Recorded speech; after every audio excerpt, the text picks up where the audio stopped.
Welcome back to Movie Related. I hope you can hear us. We decided to do this outside today.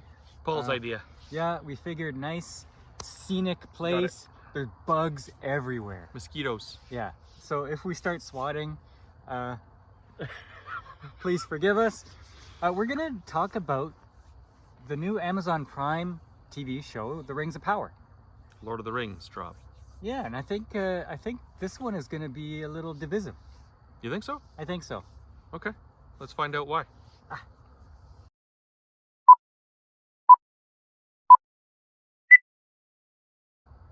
Okay, so The Rings of Power has come out, and the first 2 episodes. But we've been hearing about this for a long time already. A long time. There's been a lot of talk already about a lot of stuff that people don't like. So right now they're talking about a lot of woke elements in the TV show. And then you have another faction who is talking about how they're deviating from the Tolkien lore. The story, Yeah, so Tolkien wouldn't have done this, and this isn't in Tolkien's literature, and that kind of stuff. That's like a fine line that you gotta walk, though. I mean, it's just like with Star Wars, with, well, that's not what George Lucas would do. Eventually, if somebody's taking on the creative property, like the creative rights to it, you gotta give them their space to do it. Yeah, and Amazon has the rights to do it. Like, they're there to make a story, and they have to fill in 5 seasons. That's their intent. So it's probably a good conversation to have one day on a video is, where are you allowed to deviate from fan expectations? Because there are going to be fans out there that say, oh, well, in this Conan movie, it's really stupid because in comic book number 3, he said he didn't like shrimp. Yeah. And then we saw him eating shrimp. That was in comic 5, though, but... So you're never going to please the very loyal fan base. Okay. Now let's talk about the woke elements. Well, wait a second. No, I disagree. Okay. I think, you can please the loyal fan base if you don't try to add your politics, if you don't try to add things that are not part of that universe. Okay, yeah, but right? What I'm talking about the fan base is there's a lot of people out there upset that some of the elves have short hair. Oh yeah? Yeah. So that's what I'm talking about. Okay, They're deviating from what we've seen in the movies and in the books. Now because I'm not a huge follower of this stuff, is elves with long hair is that a thing? Like, is that one of the properties of I think that people have been introduced to that in the literature and in the Jackson movies, and they haven't seen elves with short hair, so they expect elves with long hair. Because if there was a reason for it in the books, like they say elves have long hair, then I could see the expectation for it, and now being upset about it. Okay. Now, the woke elements. There's a whole crowd of people up there upset that this is just a social agenda. There's stuff, some of that in there. I didn't, you know what, though? There was less than I expected, but there's some of it in there. You're going to have the typical, I'm upset that there's female characters that are the focus. I'm upset at the interracial relationships. I'm upset at this character appears to be gay. We're not sure yet, but he appears to be gay, so I'm upset about that. I mean, so does Paul, but he's married, so... Deal with it. Okay, so let's take the fandom, put that aside. Okay. Let's take the wokeness, put that aside. Right. Okay, we're going to talk about normie viewers. Okay? I read the books. I was young when I read them. Okay? I saw the Peter Jackson movies. They're in my top 10 list. Yeah. Okay? But I am not I don't know if it's geek or nerd or whatever. I don't care. Just give me a good story. I'm not a super fan. I don't know everything about everything. I don't even recall half the stuff. I remember the name Tom Bombadil. I don't. No? Okay. See? We're just normies. And we're going into this, we're saying, do we want to see this fantasy movie as Amazon Prime has given it to us? Okay. Right. Okay. The story takes place several thousand years before the You movies. see the Shire, okay, in the movies. Several thousand years. And the intro to the show tells us about hundreds of thousands, or hundreds and maybe thousands of years You- leading up to this story. Yeah, and you get what they're trying to do, like as far as setting the time Yeah. of the show. Yeah, and they do a really good introduction story-wise. Some people think that it may be a bit too long or slow, but they explained everything, and I thought it was a good dramatization of it. And then the movie starts with Right. Galadriel, and she is on her quest to find the sleeping evil that she believes is still out in the world, Right. ready to strike. Yeah. Lying in wait. And Galadriel is a person of purpose. Her whole life is geared towards revenge because the evil took her brother away from her, and her brother was almost godlike to her. So, I mean, if something happened to me, would you go on that kind I of a... would not stop until I controlled most of your estate. Okay, all right. Okay, so what you've seen so far in the story, what did you like about it? What did you dislike about it? Okay. I liked and disliked a lot of the visuals. Okay, so I mean it's filmed very well. It's like a beautiful cinematography. However, there were aspects of it like when they add CGI stuff for no reason. It takes me out of it, and I'm like, okay, well, I'm trying to remind myself that this is a world that sort of magic is in, right? This is a universe that there's magic, and so when they're, setting off fireworks, and all of a sudden the fireworks are flapping their wings like a butterfly, I'm like, that's kind of lame. But we do understand that these elves do have a magical air about them. Yes, yeah, and that's the only reason I'm like, okay, well, I'll deal, right? I'll deal with that. Like I said, it's a slower pace, and I don't get it because there's always something happening, but it's so slow, right? The pacing is slow. I don't see. I would liken this to Wheel of Time or The Witcher. Okay, the pacing is the exact same as those. It's the same as the Game of Thrones shows. It is a drama. Yeah, I feel like they could eliminate a lot of stuff, make it a half an hour and much more enjoyable. Or, yeah. Eliminate a half an hour? Please? This isn't Three's Company. It could be. Okay, CGI was on and off for you. CGI was on and off. I really enjoyed the visuals. I thought everything was stunning, big budget. I wasn't put off by any CGI that looked out of place. Okay. So I don't have that criticism. Pacing was off. Acting was good. Like, I find the acting is all right. I found the acting stellar. Yeah. Especially Galadriel.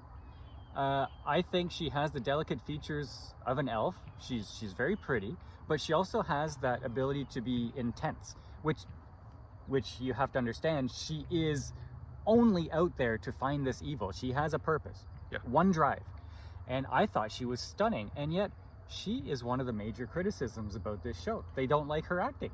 I don't think it's her acting that people don't like. I think it's the fact that really you're going to make this girl that is still sort of petite, like she doesn't look like a warrior, she's not cut, but you're going to make this girl into the most fierce warrior that your universe has ever seen, and she's got so much drive, she's out driving all the men. And... Yeah, but I think you have to put that into context because she has had hundreds of years with this singular purpose. Yeah. To be the one that defeats the evil that took her brother away from her. her. Yeah, no, I get that, but I think that's why people are upset. And the other warriors with her don't even want to be there. They say this is a fool's errand.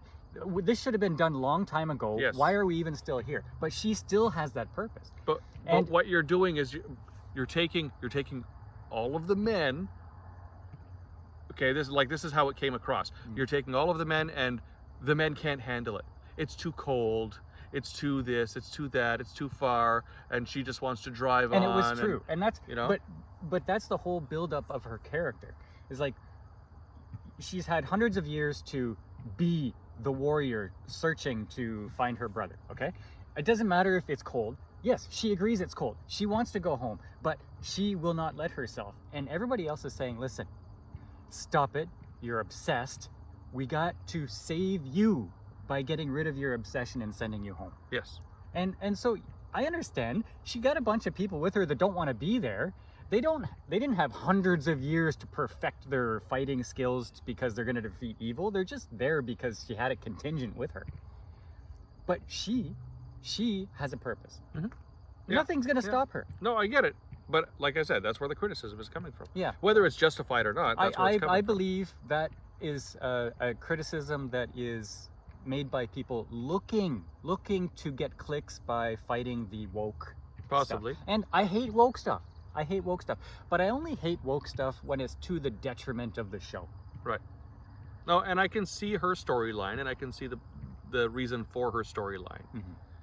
I thought she was doing a stellar job. I finished the first episode saying, "Wow, I want to see more of her." Yeah. Okay, what else? The side story with the giant. The ones that the Harfoots find With the kids, yeah. Okay, Yeah. so we're introduced to not hobbits. There are apparently 3 different kinds of hobbits. Okay, and these ones are Harfoots, and these are basically a nomadic version of hobbits. Okay, and we follow this one little hobbit girl, and she finds a man who is plunged to Earth from a comet. We assume as a comet. It looked like a comet. Yeah. And he doesn't understand the communication, or English. Has shown some signs of magic. And I assume that this is Gandalf. You think? He's magical. He's been introduced to the hobbits. So is he a giant, or is he just like a regular sized man that looks like a giant? Well, if you go back and you watch Peter Jackson's Lord of the Rings, and actually look at Frodo beside Gandalf, Gandalf is huge. Yeah? Yeah. So maybe they overdid it a little bit. I don't know. Okay. But I believe it's Gandalf. We're not sure yet. Nope. He hasn't said a single... Thanks for that. Comprehensible word. Okay. So what were you saying about this? Is that side story like because it's 2 females that found him, like the 2 female kids, and the female that they're sort of working with, like as the sort of the lead in these 2 kids is, you know, basically a boy. Okay, does all the boy things. Who, like who does? the little girl, not Poppy, the other one. What's her name? Normie? Or something like that. Elendra, or I don't know. I don't know. Anyway, I feel like they took a role that a boy would be in, like the mischievous, rascally kid role, and they made it a girl simply for the fact of not making it a boy. Okay. Well, I don't care that it's a girl. And it Like we had whether or not that's what they did or not, I don't know. We had a whole slew of boy hobbits in Peter Jackson's Lord of the Rings and Tolkien's Lord of the Rings. The fact that this is a girl who, you know, just happens to be a tomboy, I don't really care about that. They are dragging that part of the story along a little too long. I would have hoped that there'd been some movement on it already. Yeah, and we're still at the very, like 2 hour episodes in, and we're still at the trying to communicate with him. Yeah. But I hope it goes somewhere. If it is Gandalf, I'm really curious to see why he arrived like this. Don't know. What else can you think of?